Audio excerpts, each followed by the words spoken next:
오늘 말씀은 지난주에 이어서 유라굴로 광풍 속에서 사도 바울과 그 일행들이 그 만난 상황을 우리가 다시 묵상하면서 이어서 묵상하면서 하나님 주시는 은혜를 받기를 원합니다. 로마로 가는 바울의 항해에 폭풍이 몰려왔습니다. 유라굴로 폭풍이죠. 근데 이것은 원래는 폭풍이 아니고 태풍이요 광풍이라 이야기를 합니다. 흔하지 않은 그런 폭풍을 지중해에서 만나게 되었습니다. 원래 사도 바울의 일행이 출발할 때는 순풍으로 시작하였습니다. 순한 남풍이 불어서 북쪽으로 자연스럽게 돛을 달고 가면 로마에 그냥 도착할 수 있는 그러한 길로 시작을 했습니다. 그런 꿈에 부풀었습니다. 그런데 순풍으로 시작한 길이 폭풍으로 뒤덮였습니다. 그래서 그들이 폭풍 속에서 말할 수 없는 고통을 당하면서 오늘 말씀은 이렇게 시작합니다. 열 나흘째 되는 밤이 되었다라고 이야기해요. 14일 동안 폭풍에 시달렸습니다. 배 위에서 여러분 14일 동안 배가 흔들리는 배에서 고통을 당했다고 생각해 보세요. 우리 보통 놀이동산 가면은 그런 그 있잖아요. 올려놓고 흔드는 거요. 뭐 커피잔에도 흔드는 거. 뭐 대책 없이 흔들리면 사람이 이 속에 있는 거 다 토하게 되죠. 그리고 긴장감에 잠을 잘 수가 없는 그런 상황이 될 것입니다. 제가 오늘 말씀을 묵상하면서 오늘 말씀에 등장하는 사람들의 인물을 가만히 봤습니다. 이 등장하는 인물이 보이지 않는 인물까지 여섯 등장하는 그 큰 이렇게 인물이 보입니다. 이 장면을 묘사하려면 6개의 장면을 만들어야 되는 첫째는 백부장과 군인들이 있습니다. 이 백부장과 군인들, 이 사람들의 목표는 무엇입니까? 이 사람들의 목적은 죄인을 호송하는 것이고, 그리고 세금으로 받은 이 곡물, 그리고 또 상인들이 부탁한 이 곡물을 로마까지 운송하는 책임이 있습니다. 안전하게. 지중해 연안에는 해적들도 있었기 때문에 그 해적들로부터 안전하게 보호하는 일들을 이 군인들이 하는 것입니다. 그리고 아울러서 바울을 로마로 호송하는 그런 일들도 이 사람들이 가지고 있습니다. 이 사람들의 목적입니다. 이 배에 있는 이 사람들의 목표는 안전한 항해를 위해서 자기들이 죄인들 그리고 곡물들을 잘 보호하는 일을 해야 합니다. 사공들이 있습니다. 사공들의 이 배에 탄 승선한 목적은 운항의 목적이 있습니다. 이 배를 운항하는 것이 이 사람들의 목표입니다. 그리고 자기들이 맡은 화물을 운송하는 것 이것이 이 사람들의 목표입니다. 죄수들이 있습니다. 죄수들은 이 사람들의 목표라고 하기는 그렇고 이 사람들이 받은 임무는 뭐냐? 로마까지 가는 겁니다. 죄의 형벌을 받기 위해서 로마까지 가는 것이고, 그리고 대다수의 로마로 가는 이 죄인들은 대개 중죄인들입니다. 그래서 로마에 가면은 대부분이 사형 선고를 받고 원형 경기장에는 그 원형 경기장에서 그런 검투사들의 상대가 된다든지 하는 그런 일로 이제 사형 선고를 받을 사람들이죠. 죽을 사람들입니다. 어차피 죽을 사람들입니다. 만약에 이 사람들이 자기들이 로마로 가면 죽을 그런 형벌을 받을 줄 아는데 이 사람들이 만약에 기회가 있다면, 도망갈 수 있는 기회가 있다면 이 사람들은 어떻게 할까요? 도망가겠죠. 이 사람들은 그런 특별히 이런 목적이 기회만 있으면 살 수 있는 길을 찾으려고 하는 그러한 틈새 생각을 가지고 있는 사람들입니다. 여기 상인들이 있습니다. 상인들은 한 번도 나오지 않았지만 사실은 곡물을 맡아서 배에 실어진 이 곡물을 자기들이 관리를 하면서 로마까지 가지고 가야 될 책임을 가진 사람들이 상인들입니다. 여기에 사람은 아니지만 곡물들과 배, 그리고 여기에 그 배에 실려있는 여러 장비들이 있습니다. 이것들의 목적은 배가 안전하게 그리고 목적대로 갈 수 있도록 하는 데 있습니다. 여기에 보이지 않는 한 분이 있는데 하나님입니다. 하나님이 보이지 않게 이 사건 속에 등장하고 있습니다. 자, 오늘은 우리는 이 말씀을 묵상하면서 이 등장하는 인물들이 만약에 자기들의 목적의 위기가 왔을 때, 무엇이 정말 중요할까? 무엇이 중요할까? 자기들의 목적이 중요할까? 또 다른 무엇이 중요할까? 우리는 이 말씀 속에서 볼 수가 있습니다. 사람이 위기를 만나면 거기에서 정말 이 사람이 소중하게 생각하는 것이 무엇인가가 깨달아질 수 있거든요. 우리는 오늘 이 말씀을 묵상하면서 여기에 승선한 사람들, 등장하는 인물들이 도대체 무엇을 정말 소중하게 생각하는지, 끝까지 지키려고 하는 것이 무엇인지 한번 보겠습니다. 끝까지 지키려고 하는 그것이 바로 이 사람들이 정말 소중하게 생각하는 것입니다. 이제 14일 동안 지중해를 떠돌아다닌 이 배가 또 14일째 밤을 맞이했습니다. 밤이 되었다고 하는 것은 앞을 분간할 수가 없는 상황이 된 거죠. 폭풍은 계속 부는데 배는 계속 흔들리고 있는데 앞을 분간할 수가 없어요. 배가 중요한 것은 방향이잖아요. 방향. 앞에 뭐가 있는지, 자기들의 앞에 어떤 암초가 있는지, 그리고 어떤 대상이 있는지 보아야 배가 안전할 수 있죠. 폭풍 속에서도 앞을 볼 수 있어야 배를 안전하게 움직일 수가 있고, 그리고 위험에 대비를 할 수 있는데 다시 밤이 되었습니다. 그런데 몹시 배는 흔들리고 있습니다. 타이타닉 영화를 보면 타이타닉이 침몰하게 된 원인이 암초가 오고 빙산이 오고 있는데 그것을 못 봐서 거기에 부딪혔다라고 그런 이야기들을 하고 있습니다. 앞을 못 보는 상황에 밤이 되었습니다. 그리고 밤이 되었을 때 배가 가만히 있어야 되는데 계속 배는 표류를 하고 있는 거예요. 그러니 얼마나 불안한 밤이 되겠습니까? 근데 여기에 더하여서 26절 말씀에서 사도 바울이 사람들에게 선포한 것이 있습니다. 이 폭풍 속에서 하나님께서 우리를 구원하신다. 우리는 수일이 얼마 있으면 우리는 한 섬에 걸리게 될 것이다. 이것을 이야기했어요. 우리는 한 섬에 걸려서 거기에 상륙하게 될 것이다. 라고 그 말을 26절에 했는데 그 말을 하고 나서도 계속 시간이 지난 거예요. 시간이 지났어요. 그래서 27절 말씀 보면은 아드리아 바다에 이리저리 쫓겨가다가 자정쯤 되었다. 이 바다에서 계속 그 음성을 들었는데 하나님의 응답을 받았는데도 바로 결과가 나오지 아니하고 시간이 계속 흐르고 있는 것이에요. 그래서 사람들이 이제 그 저녁에도 이제 뭐 방법이 없으니까 사공들이 하는 방법은 물기를 재는 것밖에 없어요. 물 깊이를 재면서 물이 깊어지면 지중해 가운데로 들어가는 것이고 물이 얕아지면은 자꾸 해변 쪽으로 가는 거니까 그거밖에 방법이 없는 거예요. 그래서 사람들이 이 물 속에 줄자를 넣어가지고 물 깊이가 어느 정도 되는지 그거밖에 할 수가 없어요. 그래서 이제 그 밤에도 잠을 못 잡니다. 잠을 잘 수가 있겠습니까? 사공들은 더구나 자기들의 목적은 이 배를 로마까지 가지고 가는 거기 때문에 이 사람들은 잠을 잘 수 없습니다. 그래서 계속해서 근무를 하는 거죠.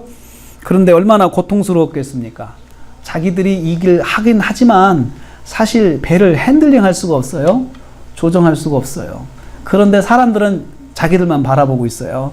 사공들만 바라보고 있어요. 거기에서 사공들을 도와줄 수 있는 사람들은 한 사람도 없습니다. 기술이 없으니까요. 그런데 희소식은 뭐냐면 물이 점점 얕아지고 있는 거예요. 얕아지고 있다고 하는 것은 육지에 가까워지고 있다는 거예요. 해변 쪽으로 가고 있다는 거예요. 바울의 말대로 어딘가로 가고 있는데 섬 쪽으로 가고 있는 거죠. 그런데 한 가지 확신할 수 없는 게 있어요. 이게 물이 얕아지는 게 혹시 암초에 걸려가지고 그 암초 위에 이렇게 줄자가 내려가서 얕아질 수도 있잖아요. 그러니까 여기저기를 재보는 거예요.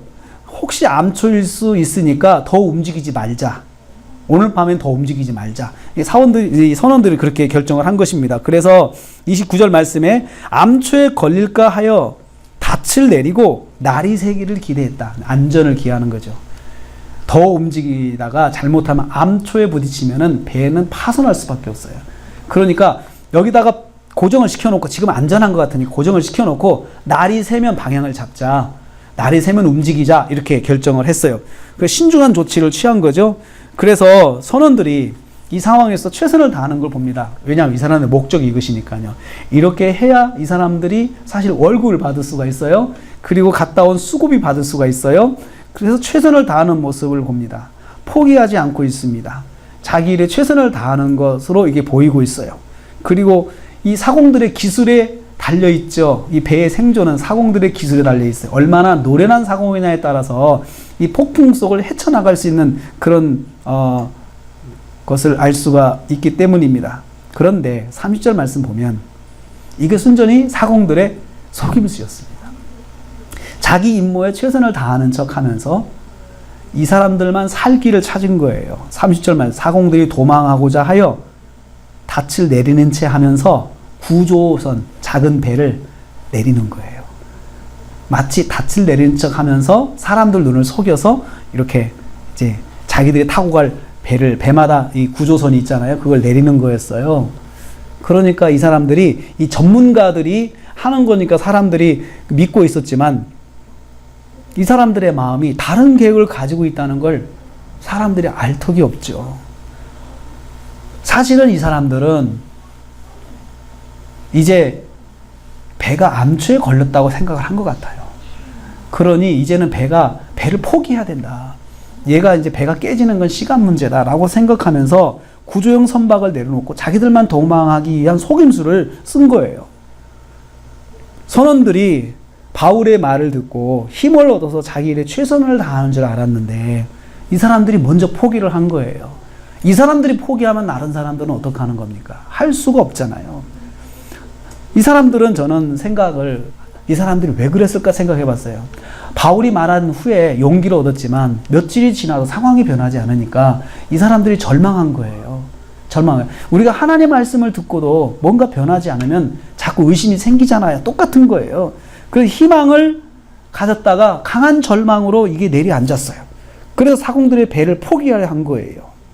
그래서 사공들이 자기 사명은 배를 끌고 로마까지 가는 거였지만 그래야 자기들이 거기에 수고비를 받고 생활할 수 있는 거지만 사실 폭풍이 와서 결국은 절망적인 상황이 되니까 이 사람들이 결국 무엇을 붙잡습니까? 생명을 붙잡잖아요. 나 살아야 되겠다는 거예요. 사람이 여기서 이 선원들에게 정말 중요한 것이 뭔가를 여기 알 수 있어요. 이 사람들이 사실은 생명이 중요한 거였어요. 이 사람들이 로마까지 가서 그 수고비를 받아서 생활하는 것, 그 돈을 버는 것, 이것도 중요하지만 사실 그것 때문에 이 배를 타고 있지만 사실은 위기를 만나니까 뭐가 더 중요했느냐? 그것이 중요한 게 아니고 자기들은 이 배에서 떠나는 거예요. 살기 위해서 그랬죠. 생명을 붙잡는 것이 정말 중요하구나. 이 사람들이 그걸 보여줘요. 결국은 사는 것을 선택하는구나. 이 사람들이 사는 걸 선택하기 위해서 다른 사람들은 어찌하든지 간에 내가 살아야겠다는 강력한 생명에 대한 의지를 여기서 보여주고 있어요. 살아야 뭔 품삯을 받는 걸 사용할 수 있잖아요. 죽으면 품삯도 없어요. 아무것도 없잖아요. 그러니까 이 사람들이 그걸 보여주고 있어요. 그런데 바울이 그걸 발견했어요. 바울이 그걸 발견하고 아주 예리하죠. 바울이 보고는 백부장과 군인들에게 말했습니다. 이 사람들이 없으면 우리는 살지 못한다. 우리 구조되지 못한다. 이 사람들이 있어야 구조가 되는데 이 사람들 없으면 안 된다. 이건 뭐예요? 도망가는 걸 본 거예요. 사도 바울이. 이 사람들이 도망가는구나. 그래가지고 군인들한테 얘기를 하니까 군인들이 그 내리던 그 배에 걸린 밧줄을 끊어버렸어요. 떼어버렸다. 그렇게 말을 하고 있어요. 그러니까 이 사공들을 붙잡아야 되잖아요. 바울이. 그냥 외친 거예요. 저 사람들 잡아야 됩니다. 이 사람들 정말 필요합니다. 그러니 빨리 조치를 취하세요. 그러니까 군인들이 밧줄을 끊어가지고 그 구조선들을 다 이제 끊었어요. 전 이것을 보면서 하나님의 역사 아닙니까? 하나님께서 응답하시지 않았어요? 그런데 사도 바울이 저 사람들 필요하다는 거예요. 우린 보통 그렇게 생각해요. 내가 하나님 믿고 내 믿음 생활을 하니까 저것들 없어도 돼. 뭐 하나님께서 어떻게 해주실 거야 라고 하면서 저 사람들 놓을 수 있잖아요. 근데 사도 바울은 그렇게 생각하지 않았어요. 저 사람들이 있어야 하나님의 구원의 역사가 이루어진다 이거예요. 하나님께 저 사람들을 통해서 하나님의 구원의 역사가 이루어 가신다라고 사도 바울이 그렇게 판단을 한 거예요. 그 부분이 조금 이해가 안 되죠. 그거 뭐 하나님께서 이미 응답하셨는데 저 사람들 가면 가라고 하지 뭐하라고 붙잡아. 저 사람들만 답답한 것이지 뭐. 그러면서 저 사람들 없어도 우리는 할 수 있어. 근데 사실 그렇지 않았어요. 저 사람들은 바다 위에 배를 핸들링할 수 있는 유일한 기술자예요. 전문가예요. 근데 이 사람들이 해줘야, 남아서 도와줘야 다른 사람도 구원을 받을 수 있고 하나님의 응답의 길이 실제로 역사가 이루어지는 거예요. 저 사람들을 통해서. 그래서 그 사람들을 붙잡는 거예요. 저는 이걸 통해서 이렇게 생각을 해봤어요. 하나님의 역사는 마술로 되는 것이 아니라는 거예요. 우리 보통 하나님의 역사를 마술로 기대를 하잖아요. 마술처럼 이루어지는 하나님의 역사. 하나님께서 특별한 경우를 제외하고는 일반적인 일반적인 법칙을 통해서 역사하세요. 자연 법칙을 통해서. 중력의 법칙 안에서 하나님께 역사하셔요. 일반적으로. 사람들의 상식의 범위 안에서 하나님 역사하세요. 근데 우리는 하나님의 역사라고 하면은 보통 모든 하나님의 역사를 마술로 기대하는 경우가 있어요. 마술처럼 되는 하나님의 역사. 하나님이 일하신다 하더라도요. 하나님 저에게 돈이 필요합니다. 돈이 필요하면 그러면 돈이 하늘에서 떨어지는 게 아니잖아요. 우리 그 마술로 생각해요. 마치 돈이 하늘에서 떨어지는 것처럼 우리한테 그런 생각을 해요. 이렇게 하나님의 역사를 기대하는 사람들이 참 교회 안에서 많아요. 근데 하나님은 그렇게 역사하지 않았어요. 하나님께서 사람을 보내서 사람을 통해서 역사하세요. 일반적인 법칙이에요. 그렇게 하세요. 그런데 사람이 없을 때는 어떻게 해요? 진짜 하늘에서 떨어지는 역사가 있어요. 사람이 없을 때는. 사람이 내 주변에 있고 기도하는 사람이 있고 성도가 있고 이럴 때는 하나님께서 사람들을 통해서 역사하신다는 거예요. 그래서 배에서 구원을 받기 위해서는 전문 항해사의 도움이 필요하다는 거예요. 바울이 그걸 이야기하는 거예요. 요행이나 마술을 바라지 않고 정말 사도 바울이 갑자기 배를 운전하는 그 기술이 갑자기 지혜가 생겨가지고 이 사람이 막 이렇게 해가는 그렇게 되는 게 아니란 말이에요. 사도 바울은 할 수 없어요. 그것을. 자기가 갑자기 배에 대한 기술이 갑자기 익혀져가지고 이것을 하는 게 아니란 말이에요. 이 사람이 필요하다. 요행이나 마술을 바라는 것은 정상적 믿음이 아닙니다. 요행이나 마술을 바라는 그런 신앙으로 하는 사람들이 있어요. 그게 신사도 운동하는 사람들의 특징이에요. 신사도 운동하는 사람들은 모든 걸 마술 같은 하나님의 역사를 막 기대하면서 막 해요. 그것을 굉장히 자랑스럽게 이야기하는데 그것은 속임수입니다. 믿음에 대한 성경적인 믿음이 아니에요. 그래서 신사도 운동하는 사람들은 믿음이 좋은 것 같지만 사실은 성령을 사칭한 사기라고 이야기해요. 성령을 사칭한 사기. 속지 말아야 합니다. 하나님의 역사는 일반적인 법칙을 통해서 역사하십니다. 사도 바울이 첫 번째 우리에게 보여줬어요. 두 번째로 하나님의 역사를 위해서 필요한 것이 있습니다. 하나님의 역사를 믿는 사람들은 요행이나 마술의 변화를 기대하지 말고 자신이 해야 할 일을 해야 한다는 거예요. 자기가 해야 할 일을 해야 되는 거예요. 하나님의 역사를 믿는다면 지금 당장 내게 필요한 것이 무엇인가, 내가 해야 할 것이 무엇인가 라고 하는 것을 생각하고 액션을 취해야 된다는 거죠. 33절 34절 말씀 보세요. 날이 새어가매 바울이 여러 사람에게 음식 먹기를 권하여 먹어야 산다는 거예요. 밥을 먹으라는 거예요. 그 상황 속에서 사도 바울이 하나님의 구원의 역사를 기대하는데 사람들한테 저 사공 필요하다 이야기했고 두 번째는 먹어라. 너희가 기다리면서 먹지 못했다.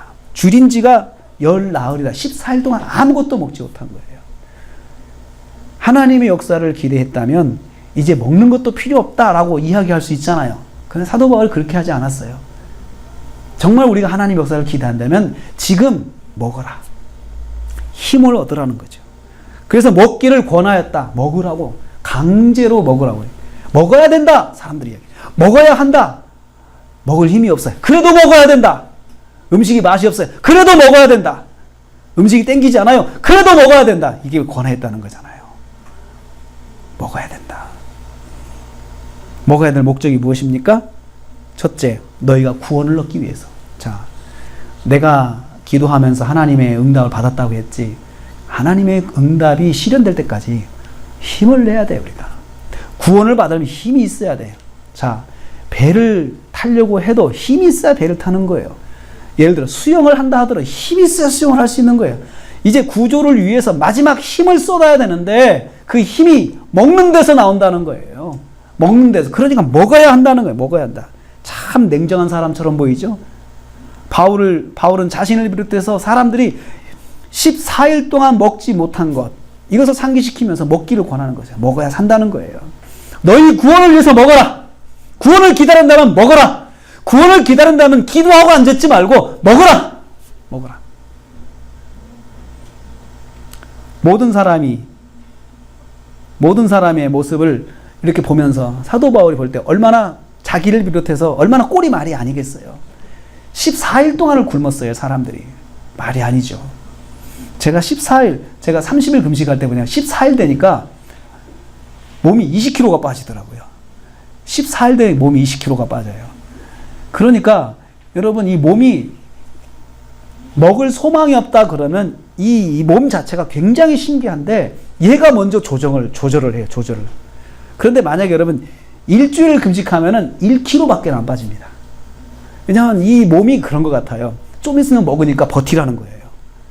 그런데 아예 내가 30일을 해야겠다니까 이거 전체적인 조정을 해야 되면 빨리 빼고 조금씩 30일 하니까 15일부터는요 조금씩 빠지더라고요. 처음에 그렇게 20kg가 빠지더니 조금씩 빠지더라고요. 관리를 하는 거죠. 그래서 바울이 다시 강조를 합니다. 너희 중 머리카락 하나도 잃을 자가 없다 선포합니다. 하나님이 구원하셔. 그러니까 너희들은 그 믿음을 가지고 지금 먹어야 돼. 이 말입니다. 지금 먹어야 돼.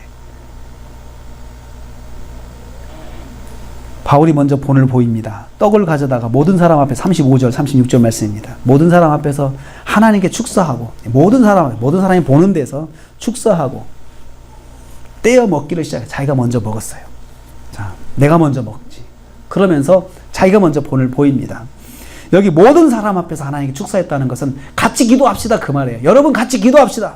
우리 하나님 기도합시다. 먹을 걸 먹게 하신 하나님께 기도합시다. 우리 여기 힘있게 하나님 앞에서 먹게 해달라고 기도합시다. 하나님께 감사합시다.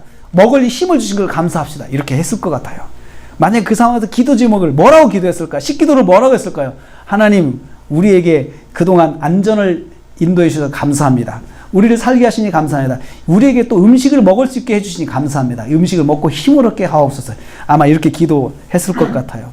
그러니까 그들도 안심하고 다 받아 먹었다. 사람들이 다 받아 먹었습니다. 같이 기도하고 받아 먹었습니다. 그리고 다시 하나님 앞에 하나님을 선포했습니다. 하나님께서 우리를 머리카락 하나 상하지 않게 구원하실 것이다 라고 소망을 갖게 합니다. 그리고 다시 한번 리마인드 시켜주죠. 거기에 모인 사람들이 276명이라고 했습니다. 276명이 같이 머리 숙여 기도했습니다. 어려운 일이 있으면요 같이 기도하자면 다 기도하더라고요. 군대에서 제가 기도하는 일을 맡아서 했습니다. 그 기도하는 일을 맡아서 했는데 부대에 사고가 자꾸 나니까 저한테 신학교 다니는 제 시켜가지고 근무하기 전에 기도하게 하라고 그렇게 명령이 왔대요. 그래서 저를 찾았어요. 그 신학교 나온 사람 뭐라고 해가지고 갔더니 부대가 이제 야간 근무 들어가기 전에 기도 좀 해달라. 그래가지고 계속 가면서 기도를 해줬어요. 그런데요, 우리 기도합시다. 그러면요, 교회 안 다니는 사람도 전체가 다 머리 숙여 기도해요. 왜냐하면 자꾸 사고가 나니까. 안전을 위한 그 갈망이 있잖아요. 그러니까 다 머리 숙이더라. 그래서 저는 276명이 함께 머리 숙여 기도했다고 생각을 해요. 우리가 여기에 살기 위해서 우리 하나님께 기도합시다. 그리고 이것을 먹게 하신 것도 하나님이신데 우리 이거 먹고 마지막 하나님의 구원을 기다립시다 하고 그렇게 이야기할 때 다 머리 숙인 거죠. 바울을 통해서 다시 한번 하나님의 이름을 듣습니다. 하나님께서 역사하십니다. 이것을 바울이 소망을 준 거죠.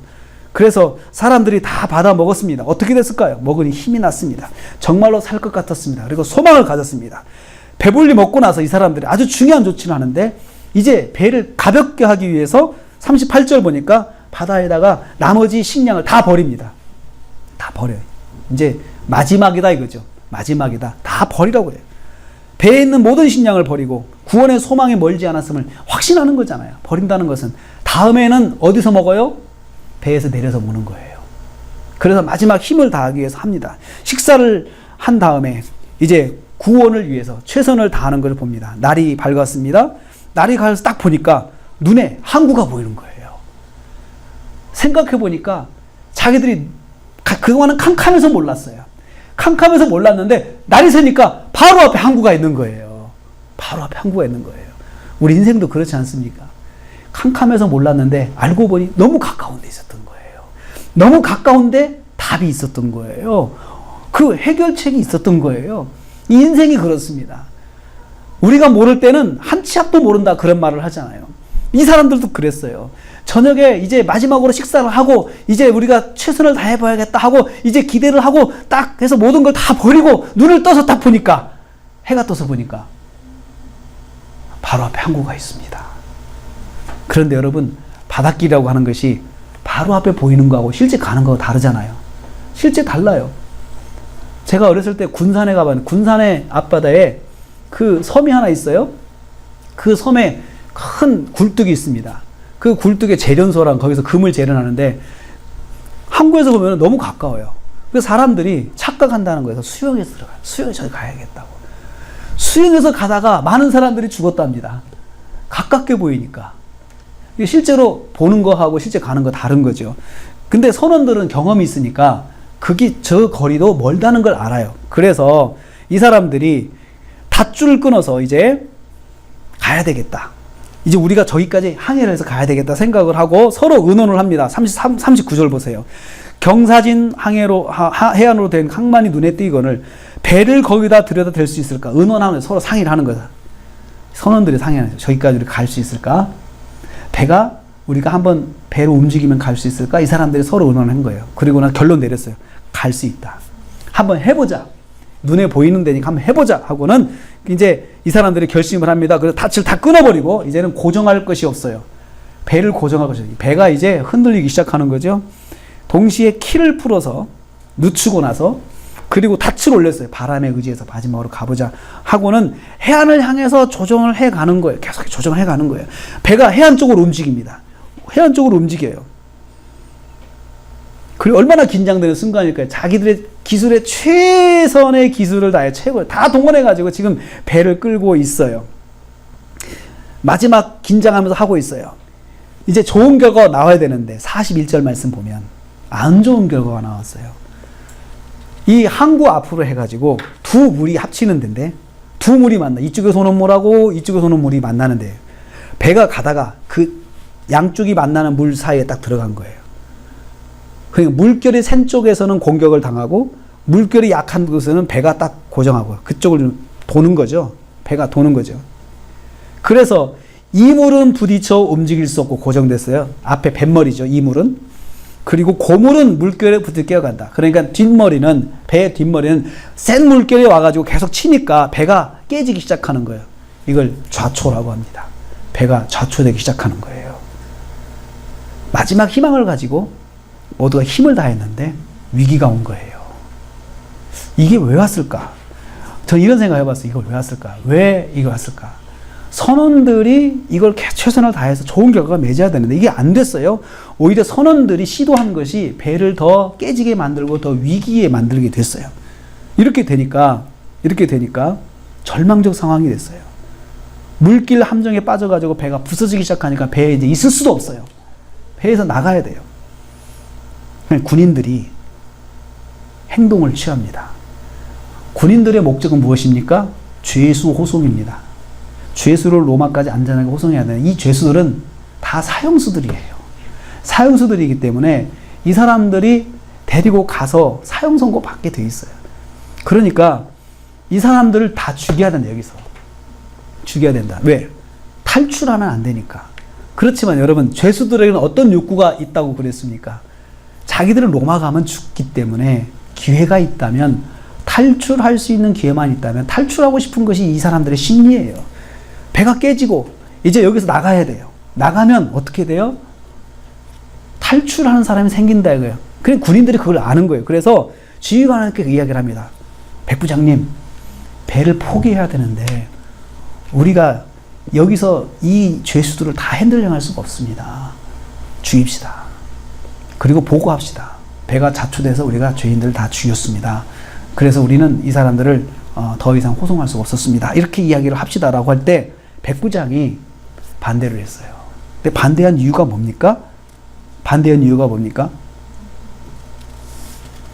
43절 보세요. 바울을 구원하려 하여. 딱 한 가지 이유예요. 백부장이 결정만 하면 모두가 칼을 빼서 죄수들 다 죽일 거예요. 그런데 이 백부장이 안 된다라고 했어요. 의도는 말하지 않았어요. 이 사람이 바울을 구원하려고 해서 이 사람들에게 이제 명령을 합니다. 자, 수영을 할 수 있는 사람들은 지금 뛰어내려서 수영해서 육지로 가라. 그리고 수영하지 못하는 사람은 널판지와 다른 부유물을 이용해가지고 뒤에 따라간다. 이렇게 이야기를 한 거예요. 이것은 백부장이 자기의 생명을 거는 거예요. 자기의 진급을 거는, 미래를 거는 거예요. 바울을 구원하기 위해서 만약에 이 죄수들 중에 한 사람이라도 탈옥을 한다든지 도망가서 만약에 죄수가 부족한 채로 이 로마로 간다 그래봐요. 그러면 이 사람은 최소한 진급이 이제 누락이 되죠. 자기 일을 못했기 때문에 진급에 5점을 남기는 거죠. 또 하나는 이 사람들이 만약에 죄수들이 다 도망갔다 그러면 이 사람은 사형이에요, 사형.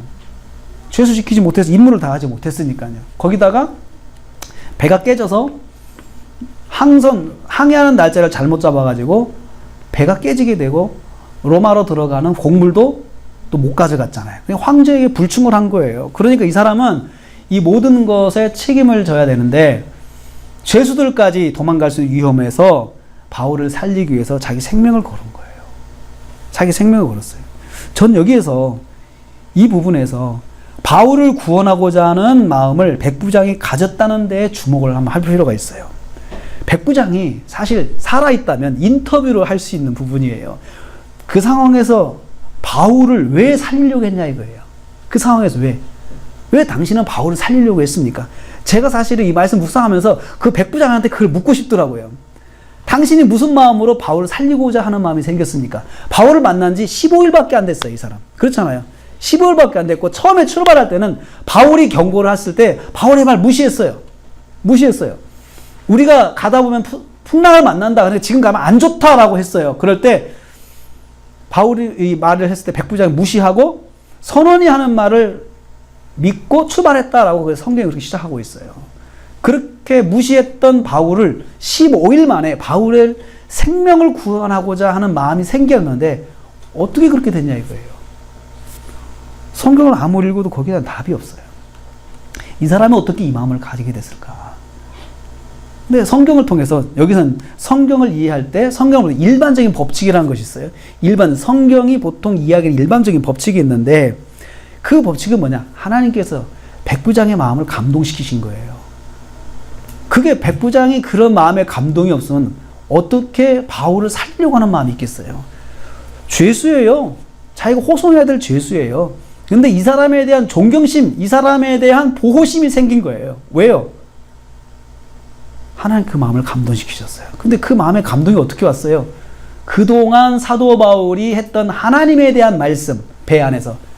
난파 직전의 배 안에서 사도 바울이 했던 하나님께서 나를 구원하시고 우리를 구원하시기로 했다. 그리고 하나님께서 우리에 대한 약속은 반드시 지키신다. 이것을 굳게 선포하고 믿고 있는 이 바울의 행동을 통해서 이 사람이 하나님에 대한 어렴풋한 믿음이 생긴 거라 이렇게 생각을 합니다. 생긴 거라 생각을 해요. 백부장은 바울을 통해서 하나님을 알게 된 거예요. 하나님에 대한 강한 믿음이 아니고 저 사람이 믿는 하나님이라면 하나님께서 하시겠구나. 그리고 저 사람을 그래서 살려야 된다라고 생각을 한 거죠. 그래서 사람들을 다 살리는 쪽으로, 바울을 살리기 위해서 다 살리는 쪽으로 결정을 한 거예요. 그러니까 여러분, 죄수들은 누구한테 감사해야 돼요? 바울한테 감사해야 돼요. 바울 덕분에 살았잖아요. 그래서 어떻게 됐습니까? 결과가 어떻게 돼요? 44절에 그렇게 말합니다. 마침내 44절이요. 사람들이 다 상륙하여 구조되니라. 다 구조되었다. 이 말의 동사는 왜? 다 구조되었다요. 마침내 다 구조. 이 마침내라는 말이 결론적인 어구잖아요. 정말 이 마침내가 들어갔을 때는 뉘앙스가 그렇잖아요. 정말 우여곡절 끝에 어렵게 이 일이 이루어진 거예요. 그런데 어떻게 보면 여러분, 이 사건이 하나님께서 살려주시겠다고 약속한 사건 아닙니까? 그런데 이 사건을 보면서 하나님께서 왜 그렇게 사람을 쉽게 구원해주지 않고 그냥 말씀하신 날 밤에 바로 풍랑이 딱 멈춰져서 그리고 모두가 다 항해를 해서 그냥 로마로 안전하게 가는 것이 하나의 방법이잖아요. 그게 우리가 생각하는 시나리오인데 하나님은 그런 시나리오로 가지 않았어요. 그런 시나리오로 가지 않고 더 어렵게 해서 선원들도 아예 포기하게 됐어요. 선원들이. 그래서 여기서 구원해줄 사람은 선원도 아니고 이제 아무도 없다. 사도 바울이 아무도 없구나. 하나님 외에는 없구나. 모두가 다 느끼게 만드셨어요. 다 느끼게 모두가. 자, 군인들이 목적이 죄수 호송이라 그랬잖아요. 어려움 가운데, 위기 가운데 자기의 목적이 상실될 때 이 사람들이 무엇을 소중하게 생각했습니까? 죄수들을 놓치면 안 된다. 자기 사명이죠. 죄수 놓치면 죄수들을 죽이는 것이 이 사람들은 최선이었어요. 죽이는 게 최선이었어요. 그래야 자기들이 생명이 살거든요. 그러니까 죄수들을 죽여서 자기 목숨을 살려야 되니까 죄수를 죽여야겠다. 이 군인들도 소중하게 생각해 뭐였어요? 목숨이에요. 목숨. 자기 목숨을 살리기 위해 죄수들을 죽여야 되겠다 생각을 한 거죠. 그런데 하나님께서 어렵게 이 모든 구원의 과정을 이루셨는데 왜 그렇게 하셨을까? 왜 그렇게 하셨을까? 저는 이것을 계속 생각을 했어요. 하나님께서 왜 그렇게 어렵게 구원을 시키셨을까? 근데 이 과정을 통해서 한 가지 보이는 게 있어요. 모두가 다 포기를 했어요. 마지막 희망을 걸었던 선원들 자체도 할 수가 없는 상태. 배가 완전히 좌초가 돼버렸어요. 노력한 것이. 군인들도 이제는 우리 사명이 다 했구나. 얘들 죽여버리고 우리는 살아야겠다라고 생각을 할 정도가 되었습니다. 배에 승선한 276명의 사람들이 각각 인생에서 무엇이 소중한가를 다 보여줬어요. 다 보여줬어요. 무엇이 정말 소중하냐? 다 보여줬어요. 그런데 이 사람들이 공통적으로 우리한테 보여주는 것은 뭐냐면 생명이 소중하다는 거예요. 결국은 사는 것이 중요하다는 거예요. 생명이 소중하다. 다 버리고, 다 버렸잖아요. 다 버리고, 배도 버리고, 다 버리고, 죄수들도 다 버리려고 했어요. 이 군인들이 다 버리고. 왜요? 생명이 소중하기 때문에. 성경은 오늘 우리에게 이 점을 보여주고 있어요. 생명을 유지해야 누릴 수 있다는 거예요. 자, 수고비 받으면 살아있어야 누릴 수가 있죠. 군인들도 살아있어야 자기 사명을 다할 수가 있죠.